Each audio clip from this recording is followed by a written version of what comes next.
Well, welcome. Welcome to Harnessing Heritage. This is part 2 of our ongoing series, which highlights historic preservation and its connection to our economy, the vitality of our economy, as well as our cultural and the health of our community. And we're pleased today to have with us some really special people, and this is the first show. We are also having a new co-host with us, and that's Mr. Michael Goodrich. Before I introduce them, I'd like to just thank you for tuning in. This is about historic preservation, which is all over our state, examples of it, and preserving it and making sure that future generations have these special sacred sites. Tonight we are grateful to have with us Cam Napier, editor of the Honolulu magazine, and architect Lorraine Minatoishi Palumbo of Minatoishi Architects, and co-host Michael Goodrich. Michael, can you tell us a little bit about yourself? Oh, thank you. Thank you so much for having me on and just to spend some time with you. I am actually, I guess you could say, a cultural preservationist. I am very interested in seeing us capture and share our culture with the rest of the world, and have had the pleasure of traveling around the world and seeing where all of these beautiful people have come from and have come back with eyes to say, we have to preserve this and we have to share this with the world. This is Hawaii, and let us preserve it. Thank you, Michael. Thank you. Well, we have, like I said, we have Cam Napier with us today. Mr. Napier has been with the Honolulu magazine since 1994. As a staff writer, he wrote such groundbreaking articles such as The Death of Public School. And for 12 years, he wrote the magazine's back column, Afterthoughts. He's won awards from the Society of Professional Journalists, Hawaii Chapter, Hawaii Publishers Association, and Small Business Hawaii for articles on subjects ranging from architecture to zoology. And in recent years, he's served as a juror for the Hawaii Panorama series of local films with the Louis Vuitton Hawaii International Film Festival, and as a judge for the Historic Preservation Awards presented by Historic Hawaii Foundation. He's also moderated panel discussions on island architecture with the AIA. And Mr. Napier became the editor of Honolulu magazine in 2005. Welcome, Cam. Thank you for having me on. I appreciate it. Honored to have you here with us today.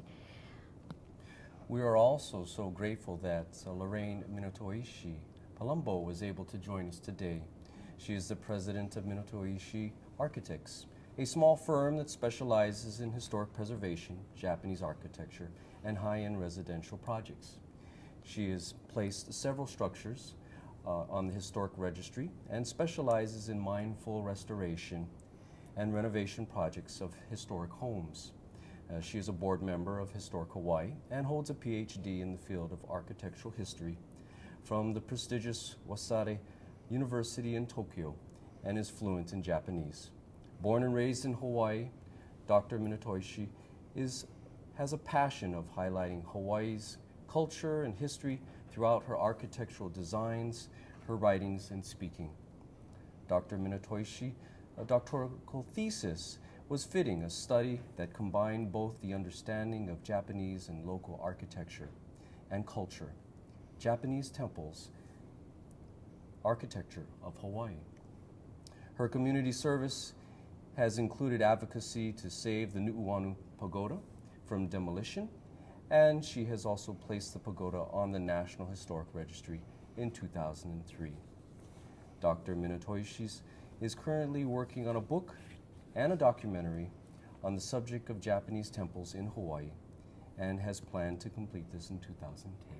Thank you so much for joining us. Thank you very much for having me. Thank you.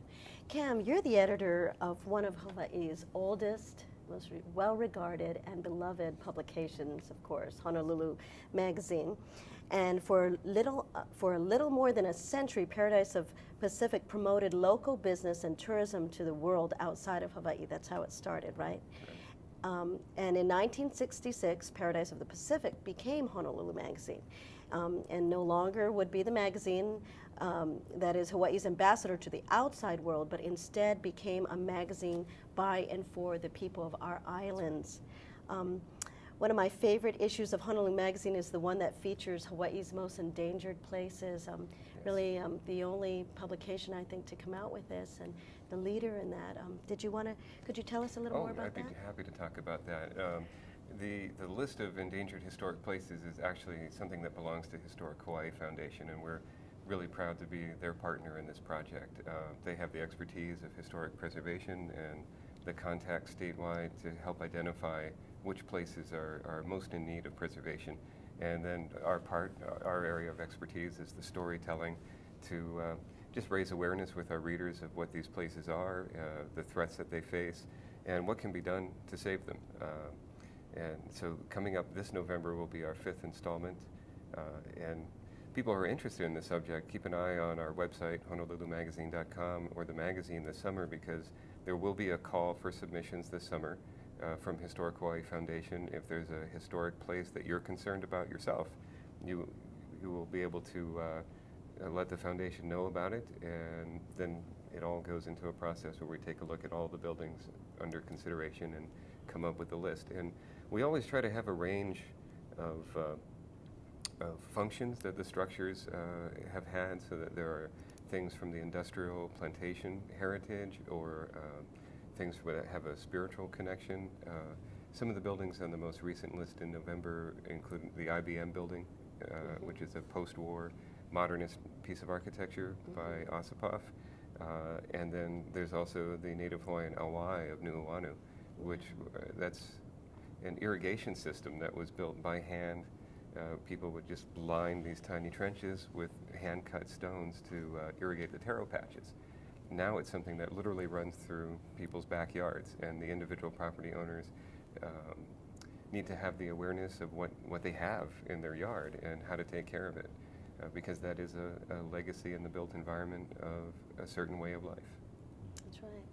I've visited a number of them, are actually in my district, Cam, so thank you for listing that, because it's very important. And I know even the Daughters of Hawaii have been active in that and trying to help out with a wise study and making sure we know more about this. In fact, it's in our calendar this year, one of the lo'is.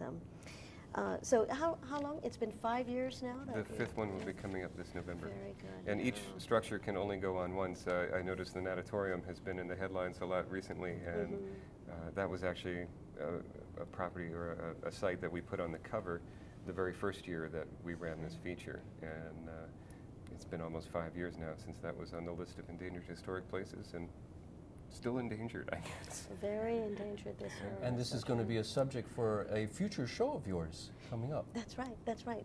We will be talking more about that. In fact, the National Trust came out with the national sites, and of course, well, Lanai City was on that. Right, and Lanai City was on our list, I believe, last year. Last year.